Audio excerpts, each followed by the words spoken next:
Chapter 13. Monday, March 12th. Money saved, $55.06. I arrived 15 minutes early to my appointment at Buttercup's house. I wanted to scream out, "See, Mom and Dad, I am getting the hang of this responsibility thing."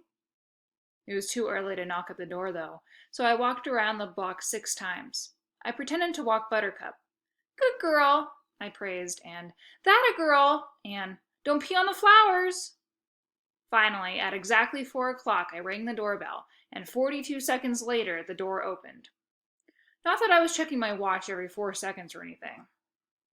I had pictured Mrs. Linkletter to be old and frail. She wasn't, but she was enormously wide, as if she were hiding a piano under her sweater.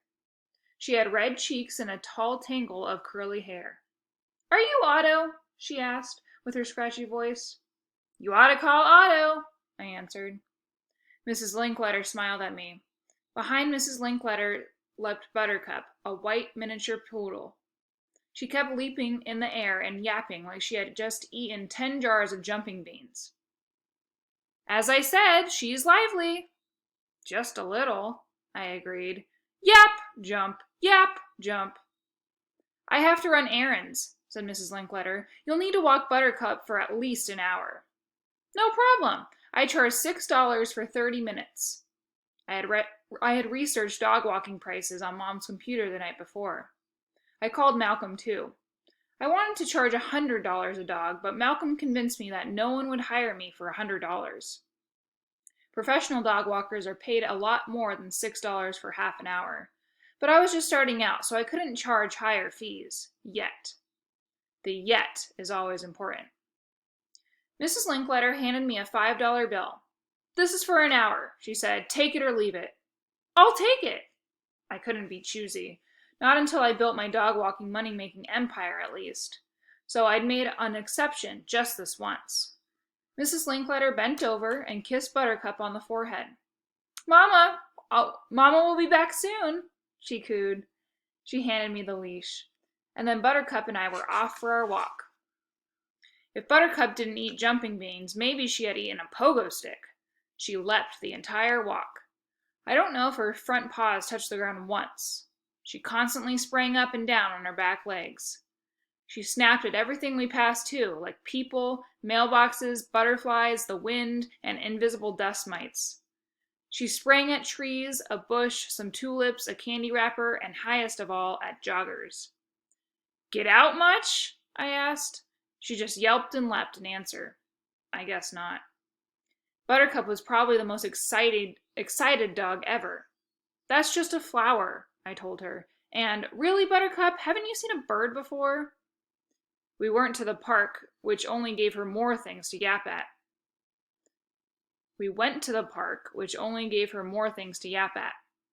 She barked at the gravel in the parking lot, and at the "Do Not Litter" sign, and at a leaf, and at the benches, with and without people on them.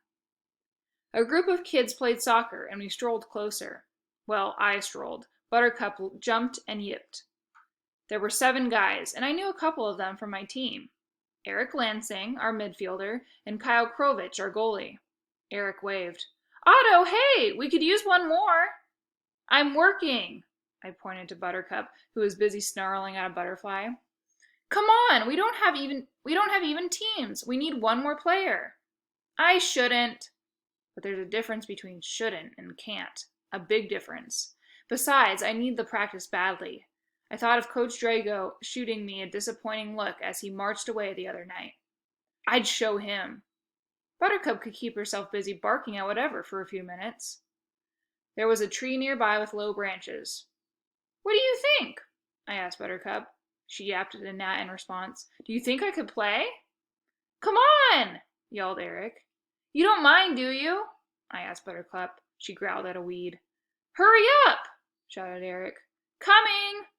I walked Buttercup to the tree and wrapped a leash around the lowest branch. "Stay here, okay?" Buttercup yapped at a wisp of air. "I'll be right over there." I pointed to the game. Buttercup yapped at a daisy. "Okay, Buttercup?" Yap, yap, yap. So I ran over to the guys. Eric high-fived me. "I can play for 10 minutes, I said, glancing back at Buttercup. She yapped and jumped at nothing. I don't know how long we played. I scored a lucky goal, and I think we won, but we weren't really keeping score. Still, it was great to run around without having to worry about being hollered at by Coach Drago. And I couldn't forget sneering sisters, too. I still didn't play very well, and I missed 3 goals that I shouldn't have missed. But it was a start, though. But the best part? I was actually getting paid for this. Sure, I was supposed to be walking Buttercup, but she was fine playing with random make-believe insects. I bet Mom would have said that I was being irresponsible. But I just felt smart. Really smart. The possibilities were endless. I could get paid for doing homework while walking dogs. Paid for playing ball while walking dogs. Paid for filling Lexi's shoes with grape juice, as long as she didn't catch me, while walking dogs. This would be the best job ever. I hadn't even heard Buttercup yap in a while, so I glanced over at her tree. I bet she was napping. It must be tiring barking at everything all day. Or not. She was gone. "Where are you going?" cried Eric. "Let's play another game." I didn't answer. I could barely breathe as I ran to the tree. No leash, no Buttercup. My stomach tightened with fear. "Buttercup!" I yelled, gulping. "Buttercup!" I shouted louder. Nothing. Not a yap anywhere. My first job, and I lost the dog. "Buttercup!" I screamed about 10 more times, my heart racing faster and faster with each shout. "Excuse me, have you seen a crazy barking dog?"